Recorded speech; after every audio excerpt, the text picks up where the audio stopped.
and I learned to hike and ended up summiting Kilimanjaro with an all-female group of climbers and guides.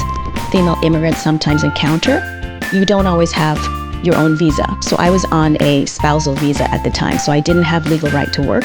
Between the two of us having $250,000 for annual income and not being able to get a credit card. But I had some friends in LA who said, oh, the Canadians in tech in LA, we know what you do is you open a Target credit card because you need nothing and you buy socks and underwear. One of my first friends I met while waiting for the cable car. And it turns out she was the editor of the VC Capital Journal and then became the VC editor at the Merck. You never know who you're going to meet. Especially as an immigrant woman starting from scratch, to rebuild my confidence after so many rejections here. Learn how to network. Just a quick conversation, strong handshake, good eye contact. Investors want to know why this product or service? Why now? What is it about the timing for your product service? And why you? I think we all want to see hustle. We understand that being a founder is grueling, not for the faint of heart. There will always be startups you look at, you're like, oh, it could have been. But you know what? You just have to move on. Do you remember what you wanted to be when you grew up? When I grew up, I wanted to be a scientist. What doesn't kill you makes you stronger.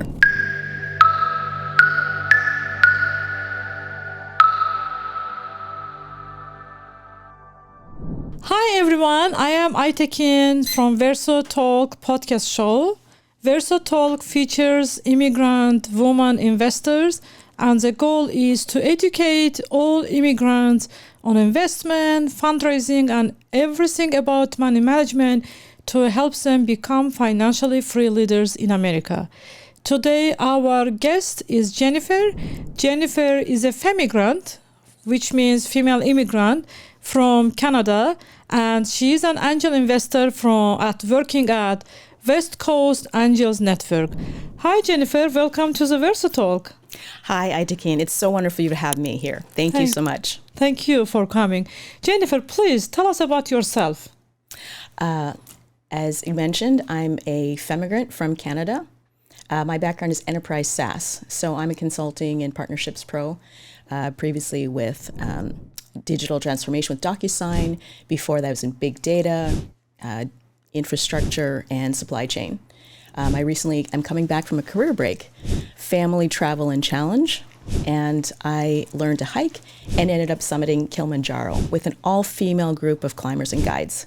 And my next adventure, I'm looking to move into climate. I want to help battle climate change. Wow, that's very impressive. Thank you. So what motivated you to join this group of women, or did you start a group of women to go to Kilimanjaro? Oh, gosh, no. No, I'm so grateful to take some time off. I've always enjoyed that bit of an adult gap year between companies. And so I always have to learn something new. In this case, the challenge was learning to hike. Probably the only person in the Bay Area didn't know how to hike. Learned how to hike, did Kilimanjaro 7 months later, and I joined a program. It's a solo female travelers. So it's set up by two Google women who set up their own business. It's a great travel platform for women to connect with other women and travel. We're supporting women-owned businesses. And part of our fees actually went to paying for training for the next set of female guides. That's very impressive, and it sounds so exciting. So how did you decide to join the woman to go to Kilimanjaro? That is a great question. Part of that was my process. I always do an adult gap year between companies where I do family, travel, and challenge. This time, it was about learning how to hike. Probably the only person in the Bay Area did not hike. So I learned how to hike. And the goal was Whitney, but due to all those forest fires, both attempts were canceled, and I ended up doing Kilimanjaro. And I summited with an all-female group of climbers and guides, which was amazing. And what was also nice is we met through women, solo female travelers, set up by two female former Googlers, to set up a platform where women could meet each other and support women-owned businesses. And so part of our fees from Kilimanjaro went to actually pay for training and certification for the next set of female guides in Kilimanjaro. So it was really women supporting women. So Jennifer, you are a Femigrant from Canada. I believe you were born there, or did you move to Canada and then to the United States? How was your journey as an immigrant woman, as a Femigrant? Absolutely. I was born and raised in Canada, and I've had a great chance to travel, but I moved to the U.S. directly from Toronto. And how old were you when you moved to America? gosh, I was in my 20s. I was in my mid-20s, I think. What brought you to America?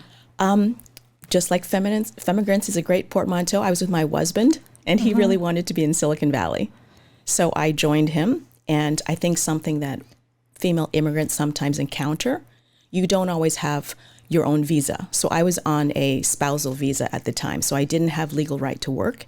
So like lots of challenges that female immigrants have, just another one that you need to overcome. Yeah, I would love to talk about the challenges you faced. How was your experience during those times? What did you struggle with? What were your challenges? Well said. There's definitely some challenges being an immigrant, no matter which country you come from. Admittedly, it feels a little easier initially from Canada. So I didn't have legal right to work. So as I was interviewing, I had to check that, yes, I need visa sponsorship.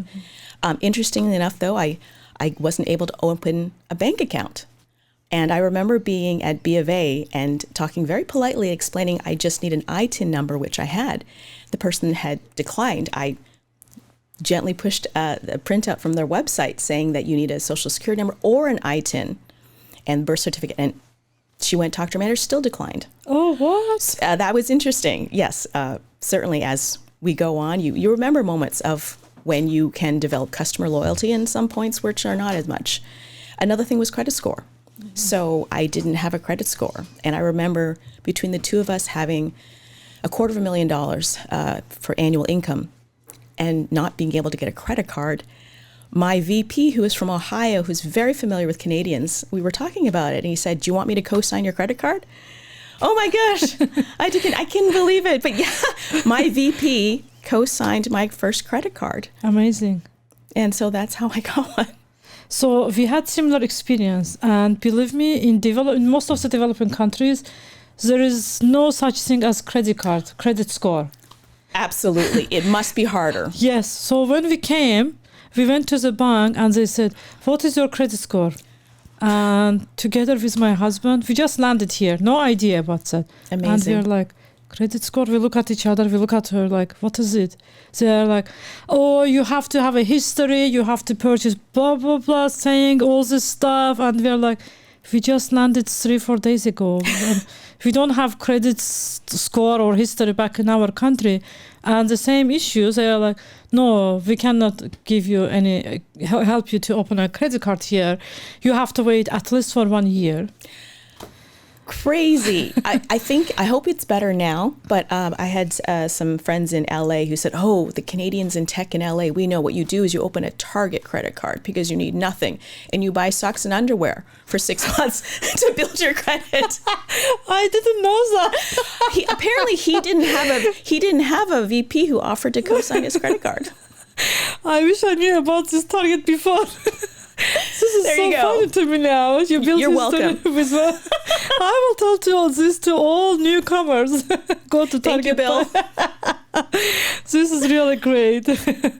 So, okay, this is great information. And what did you learn later that you realize that, like in my situation today, I learned this today, but what you know now that you wished you knew before when you came here in your 20s?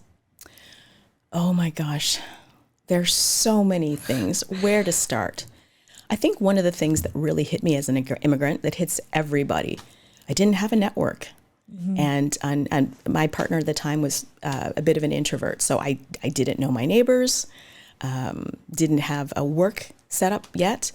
I guess the one thing I would recommend to all immigrants or to my younger self is build a network quickly. So I actually went to a career center and I started to meet people. And I realized while they were teaching classes in tech, there were no courses on how to transition people who are in business who wanted to get in. So I actually created a course, demystifying the internet and e-commerce, something like that. And that ended up helping me build a network, providing a service, helping out in your community. That's amazing. Volunteering. Yes. And here I can add, if you are looking for a community to join, if you are a new immigrant, join Femigrant Foundation. Femigrant is a sisterhood of immigrant women coming from diverse backgrounds, ethnicities, and experiences. And at Femigrant Foundation, we organize different professional networking events. that includes, but not limited to, coffee shop meetups, where it's like a mastermind. Everybody goes and introduces themselves. They answer 2 questions, what they need and what they can give. And then we do bigger events like empowering branches, where I invite investors and founders, helps them to get connected, to meet relationship, and later to invest in those founders. And besides that, I do once a year Femigrant's annual forum. So please tell me, Jennifer, when you decided to build connections and relationships through the programs that you joined, how did it help you to change the trajectory of your life and career here in Silicon Valley? As you know, people talk about how important connections are. I think as an immigrant, both from a relationship standpoint, helping you to get settled into your community. One of my first friends I met while waiting for the cable car. And it turns out she was the editor of the VC Capital Journal and then became the VC editor at the Merck. And we're still great friends today. I was in her wedding. You never know who you're going to meet. My point is always just to be, I'm Canadian, so I'm always friendly and always looking to help people. I often ask in conversations with, how can I help support you? So whether they be providing feedback on a potential client or introducing you to a friend who's working in a really interesting industry, or also you've applied for a job or you're working in a certain area and they have a back channel knowledge they can give you. It's always helpful. I've had people reach out to me from Canada before moving here. Can we get coffee? I want to be in the US for 2 weeks and try it out. One of the people who reached out was a mentor at Techstars. Alice ended up moving down. She was a mentee. Her career has been amazing. She joined us as an LP at Women's Equity Lab. She joined me on the board for Junior Achievement. She became the chair of South Bay. We're still friends today. It's amazing the people you meet. In the developing countries where women or girls' leadership is not welcomed, it took me a lot of time, especially as an immigrant woman starting from scratch, to rebuild my confidence. After so many rejections here, it impacted my confidence. For any immigrant woman coming from developing countries or similar culture, what is your recommendation? How they can put themselves open to the opportunities to network during the time when they struggle with their internal process of rejection, self-confidence? You're right. It can be very daunting. In addition to being an immigrant and not having a network already, English is also a challenge. Networking is hard for people even who do already speak English. I think some of the things are, think about what you've done well and what you've accomplished. So I think taking stock of what you have to offer, as you pointed, being open-minded to everything, that is really helpful, but also learn to network and think of it as just making friends. Mm-hmm. I think one piece of advice someone had once said is you want to say something like, I am, I have, and I want, as part of the conversation. But really just get to know the person. How can I be helpful to you? Mm-hmm. And somewhere as you share, when people ask you about yourself, be able to share that. So you always have something to offer, and also following up. I feel like people really appreciate when you reach back and say, hey, you mentioned you were looking for a product manager. You know, I've mentioned to you a few friends. Can I connect you? That's incredible. Stuff like that. Again, moving from Toronto, I didn't realize what it would be like and how hard. English is actually my second language. So while I feel very confident, my heart goes out to people who are balancing everything. But I would definitely say, learn how to network. Just quick conversation, strong handshake, good eye contact, mm-hmm. and then always be willing to jump in. And mm-hmm. that way you'll get a reputation of someone is always ready for anything. And that may help them to be more top of mind. Awesome. I remember when we first met, the question you asked me how I can help you. I felt so great at that time. Oh, wow. Like from the moment she connected with me, she asked how she can help me. This is really valuable. And I valued that moment. And you offered it with all your heart. It wasn't just, hey, what can I do for you? So I really appreciate. And this is great recommendation, because anybody offering help or offering something before asking something it's always a different experience than you ask and then offer. Exactly. It's much less transactional. It's part of who you are. An example, my friend and I were talking in the car. When I was in New York Climate Week, I met with head of philanthropy for the Good Food Institute. When I asked him how I could be helpful, he's like, I'm looking for food founders, food-based ag tech founders. And I was like, Kate heads Uncracked. She's looking to replace chemical additives with seaweed. Let me connect you with. It was perfect. Amazing. So people appreciate that. Amazing, great. Let's talk about money and investment and everything that can help founders to pitch successfully. What are your 3 important tips that will help any founders pitching to angel investors to raise funds? I think, first off, time is important. Founders never have enough time, and investors are inundated with requests. So make sure that before you even apply to an investor, make sure you fit in their wheelhouse.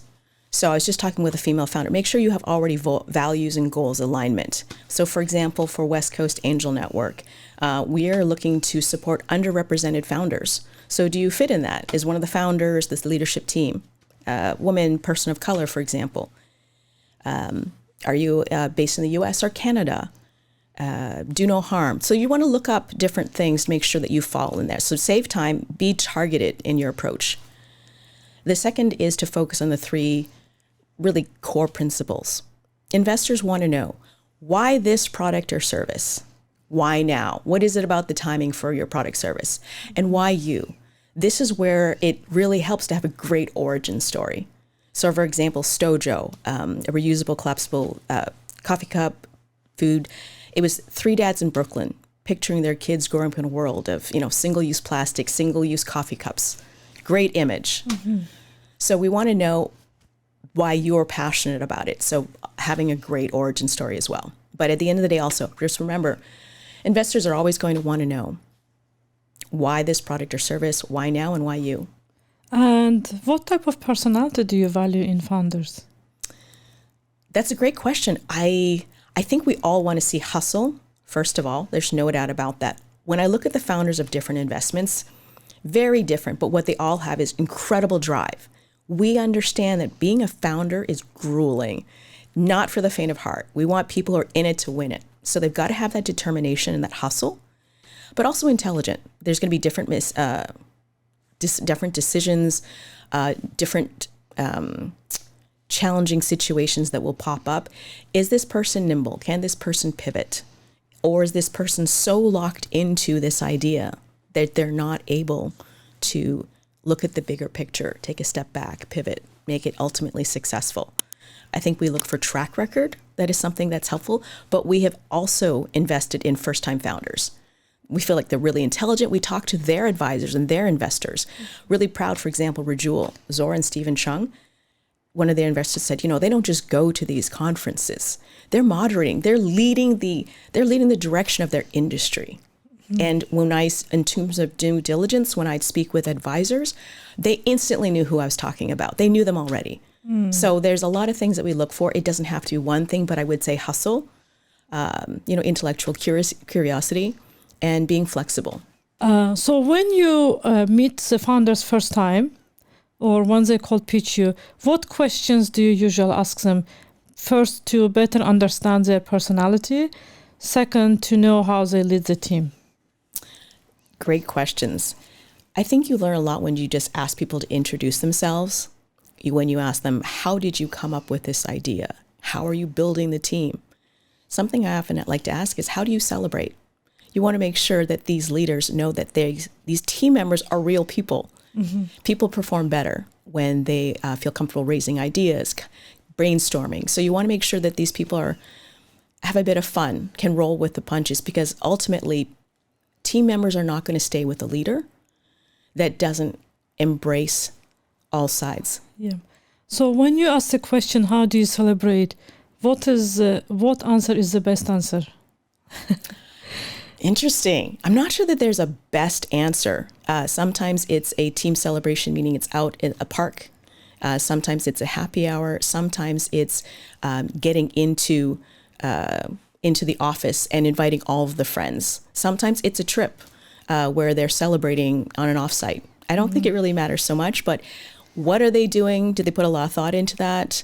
What are the results? You just want to make sure that they sort of light up, that they enjoy, that this feels natural. Of course we celebrate as a team. I believe many founders pitch to you. And was there any situation when they made a pitch, you got the signs of red flags? There was an AI company that pitched, and they were in the MarTech space. As the person was explaining, their features, the benefits, et cetera, he would often say, this isn't going to mean anything to you, but it's a big thing, trust me. Little offhand comments like that, I thought, were not that helpful. Yes, you're pitching women, but perhaps you shouldn't assume we don't know. When I was in big data, every startup has that one client company that helps build the startup. So we actually started in the ad tech space. So I kind of knew a little bit about it. And 2 of the LPs were speakers at the TED AI conference the month before. So I feel like sometimes when people make offhand comments, it kind of gives you some insight. And I think even though we didn't even have to say it, we felt it was a little bit patronizing. And although they promised a very quick exit, and again, having spent some time in ad tech, very believable. There are acquisitions all over. People talk about printing money. Quick exit, AI startup, good domain knowledge, good networks, didn't feel right. We did not move forward. Was there any time when you refused to invest, but that startup really did well? That has not happened yet just because we're so new. So Women's Equity Lab, my previous fund, we just kind of got started in 2003 investing. So we haven't had quite enough runway. But there was one startup. It was a very high valuation, but very exciting. I don't want to go too much into the details too. But they were at a $55 million valuation. So it was already higher than what we would normally look at. But they really wanted to get women on cap tables. And we wanted to get women on cap tables. That's why we're part of Women's Equity Lab. But it felt like it was clear that they were very at the end, and they weren't quite able to follow our due diligence process. They just didn't have time for that. I think they will do very well. There will always be startups you look at, you're like, oh, it could have been. But you know what? You just have to move on. If it didn't follow if it doesn't follow your principles, if it doesn't follow your process, then you can't move forward. And we vote as a fund. So we're not a syndicate. We vote as a fund. And so we voted to pass on that one. It wasn't a good fit. Do you have any categories of what type of products or companies do you invest, or you invest in most of the companies? So we looked at that and decided to focus on, we were going to be industry and sector agnostic. That was very intentional because we had a very broad range of LPs. We had a neurosurgeon in Dubai, a really experienced angel from Berlin. So in order to not pigeonhole us and not to miss out on opportunities, we stayed intentionally industry and sector agnostic. Same thing with West Coast Angel Network. Do you mostly get cold messages? Then later you build a relationship with the founders, or you have your own process to look for promising investors and founders? I think deal flow comes from a variety of sources. I definitely get messaged on LinkedIn, and I try to get back to folks. That one, to me, there's so much noise. I don't spend as much time on those as I do from personal referrals. I think everyone feels the same way. All of the LPs, we go to pitch fests. For example, there's Canada Space Day on Monday. And so the consulate is featuring seven space-related startups with speakers from Berkeley Space Center and NASA Ames. So we'll go to various events specifically to hear pitches. We will run across startup founders all the time. I'm a member at Shack 15 and 90. We are surrounded by founders doing amazing things. So deal flow, and also from other angels, other VCs, and friends of friends. So deal flow, pipeline can come from anywhere. Yeah. Was there any unique cold message that you were impressed and you got back to that message right away, not to miss the opportunity? Do you remember anything like that? I'm afraid I haven't had that yet. Most of the messages have they've not grabbed me, so to speak, but meeting founders in person, even without them pitching, I have found to be very compelling. On Monday, we were having a deal flow meeting, and one of those will be coming up. When you meet these founders, do you always right away introduce yourself as an investor, or sometimes you want to spend time to observe maybe how they speak with others without knowing that you're an investor? How do you choose to introduce yourself at the events when you go, not specifically targeted to find founders? That's a great point. I think it is a little bit helpful not to identify yourself as an investor if you can, but a lot of times with name tags, if they want, then that will pop up. But usually I will talk about something I'm very passionate about. So for example, I'm a city lead for women and climate. And so I'd be more interested in talking a little bit about climate. And then if it turns out they're raising and I'm interested in the founder, then I will mention it. I should actually mention, for Women's Equity Lab, when you had asked about sectors, although we were industry and sector agnostic, I'm really pleased that we ended up 3 of the 7 ended up being climate tech investments. That's great. That's amazing. So that actually worked out really well. People use now with all the AIs. Yes. At one of the events where I joined as a moderator, the investor speaker, she said that now all founders like copy paste the AI content to cold pitch. And when they read it, they see the same text over like 100 times coming from different founders. Have you ever faced any AI written copy called email or not yet? That's an excellent point. I'm actually on the due diligence committee, so I'm auditing our deal flow. So the deal flow people, when we have applications, as long as they complete our quick checklist, we'll assign a deal flow committee to a deal flow team, a pair to invest. They're the ones who are going to see those pitches, so they might comment better. But I will say that investors also use AI.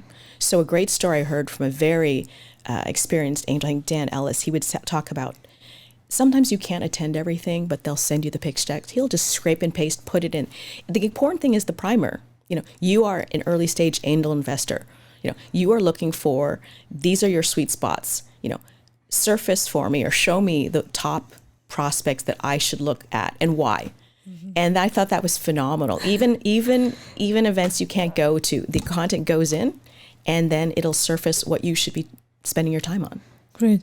Please walk me through the process, starting from the moment somebody cold messages you, and then to the point, and it works, to the point you write a check, and what is next? Can you please walk me through the whole process? Sure. So West Coast Angel Network has recently kicked off. So we're still new, but we're following a similar process as Women's Equity Lab. Someone will, if we meet at an event or someone reaches out, I will send them a link to our application. And I've been told by a female founder, actually, that's very transparent. So you complete the form, deal flow reviews. If it meets our criteria, then someone is assigned to review it. So the deal flow team, they'll write a memo, and then they'll write notes for us, and they'll give the founder an opportunity to pitch to the LPs. So we'll record that. Not everybody can be there. Then we will have a vote, usually closing within 72 hours. Then if we approve that, then they'll move on to the due diligence committee. And then we will dive into their numbers. We'll look at their pitch. We'll look at their assumptions. If they have other investor memos, cybersecurity startup we invested in had a Sequoia Scout memo in there. So we'll try to take advantage of other investors' knowledge as well. So we'll dive in, and then we'll write our own deal memo or our own recommendations. Then there's another vote. If the 80% pass, and we make a recommendation regarding the check size as well. And then we get back to the founders within about 72 hours with a verbal, and then the MPs will work out the contract finalization, which will take a couple of weeks.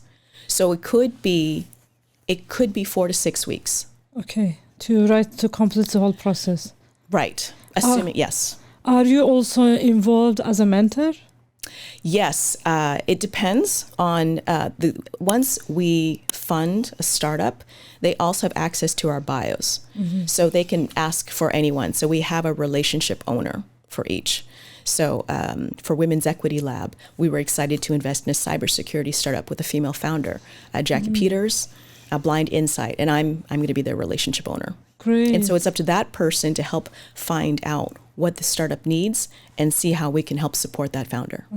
And how long do you stay as a mentor or in a board once they go to raise Series A, B? How long does that relationship take from angel investor? Great question. Again, we're still kind of starting off, but what we thought is we would give a chance to rotate. So perhaps, so we're looking at this as a 5 to 8 year exit. So conceivably, we could have people, a relationship owner change out every 2 years, for example. That gives people a chance to get fresh perspective. Did you dream to be here where you are now when you just moved to California from Canada? Oh gosh, no. Oh my gosh. Absolutely not. When I think about my parents immigrating, I on one hand, I had my challenges, but my parents had it much harder. When my dad flew from China to Canada, he had no money. He literally just got the plane ticket and he was going to stay with his brother. So he had nothing. When I look at, I feel like I've been very fortunate. I've had an IPO. I'm able to invest in other founders, other immigrants. The idea of being able to help someone support their dream, connect people. This has just been amazing. I feel so fortunate. I think part of it is in being in Silicon Valley, and part of it is the value for network and having great opportunities. I have picture of two very cute babies here, and here is a picture. So how old are you here? Oh my gosh. I'm guessing I'm around 5 or 4. And my brother's probably a year old, maybe. I'm not really good with babies, but yeah, 5, 6 maybe. Do you remember what you wanted to be when you grew up? When I grew up, I wanted to be a scientist. Okay. Yes, I know. That's not very sexy. I wanted to be a scientist. And it's funny.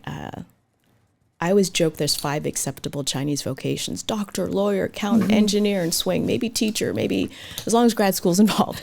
But my dad said, no, you can't be a scientist. You'll always be begging for money. Oh. I never understood that. And so again, being in math sciences, I ended these gifted programs, I feel like I ended up on the engineering side, on the business side anyway. But I met a friend's sister-in-law, and she was the manager of a call center. And I said, help me understand, how did that happen? How did you end up as manager of a call center?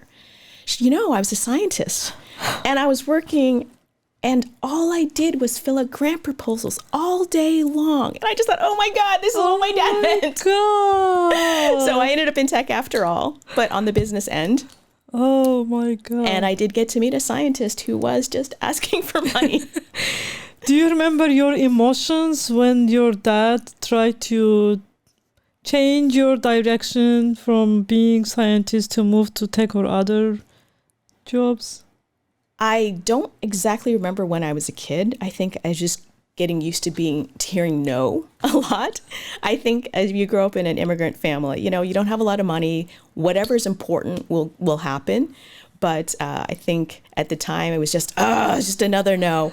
And then when I was in high school, my dad really wanted us to be accountants, which I looked at, and it didn't feel right for me. Luckily, my brother became an accountant, so he got one. But yeah, no, I think a lot of times immigrant kids, it's already tough enough being a teenager. And, there's all these cultural things. So I think what doesn't kill you makes you stronger. So hearing a lot of no's at an early age helps you getting no's as an adult too. What your dad was encouraging you to be? My dad wanted to be an accountant. He felt like that was a really good, stable job. I think that was stability. I think a lot of immigrant parents are thinking of stability and something that requires grad school or some type of, specialization. Great. I have another picture here. I see your family here. Oh, yes.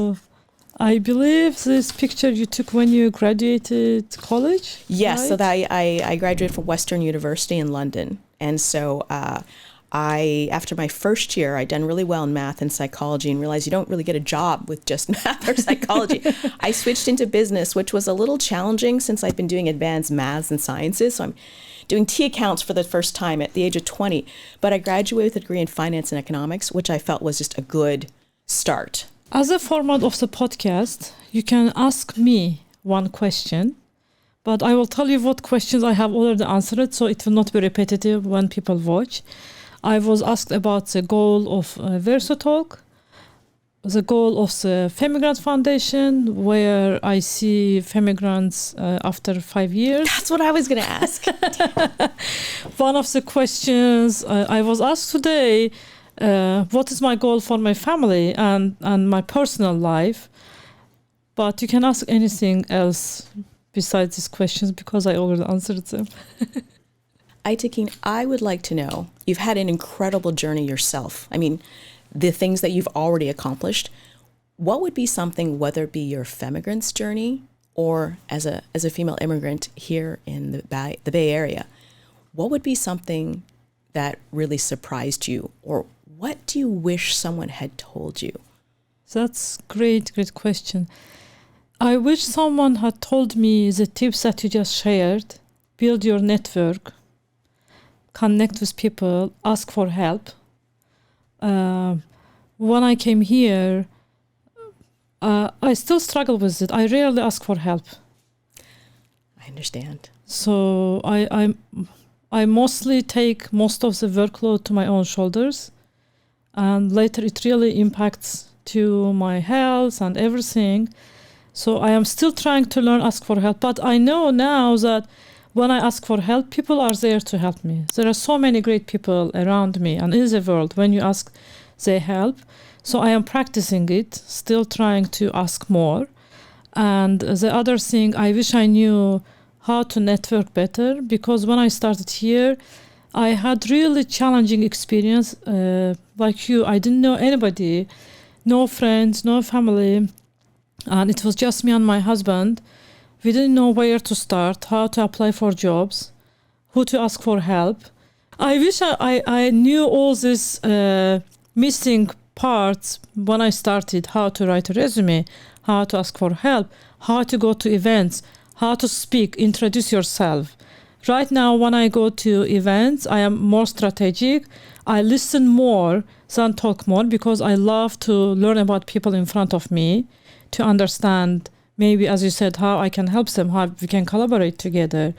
But before, I didn't know anything about it. How to find events in California, I didn't know. So I felt very, very lonely.